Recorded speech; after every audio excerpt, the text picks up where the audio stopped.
Before yung lagos nila, hindi pa inaayos yun, may flat bar doon. Alam niyo yung flat bar? Sa gitna? Ang dulas doon.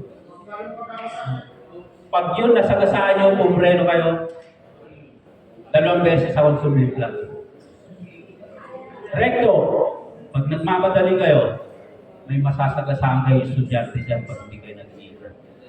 May experience ako doon, sister or nun na galing ng San Sebastian, bumili ng Jollibee.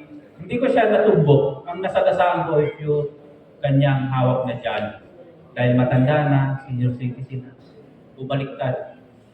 May gasgas, may sugat, gastos. So, ganun yung mga experience ko sa pagmumotor. Road conditions. Pakaingatan ninyo pag nakamotor kayo. Huwag na huwag kayo. Nakita ninyo, anong usual na yung mga habit natin? Nakita mong lubak, anong ginagawa mo? Iwas. Eh, may nakasunod sa'yo. Yari ka. Dapat train naman. Di ba? So, pag ganyan na hazard sa kalsada, huwag niyong iiwasan. Lalo hindi kayo tumitingin sa likod, wala kayong side mirror, at may nakasunod sa inyo na mas mabilis. Sapul kayo. So, pag traffic hazard, road conditions, preno. Maliwanag? Basta-basta ilag ng ilag. Mga vloggers.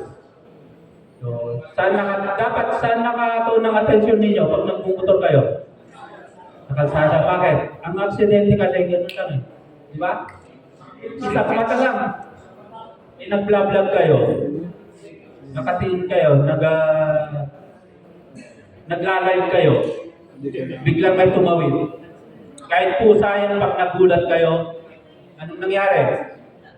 Semplang kayo. Distracted driving. So hanggat maaari, focus sa kalsada.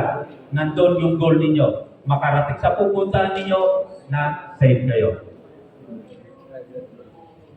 Pangapa, negligence. So, doon sa dalos natin ng road crashes, ano ang number 1 na cause?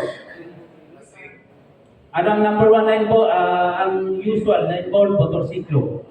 Pero marami pa rin yung 4-wheels sa data natin. Ano ang number 1 na contributory factor?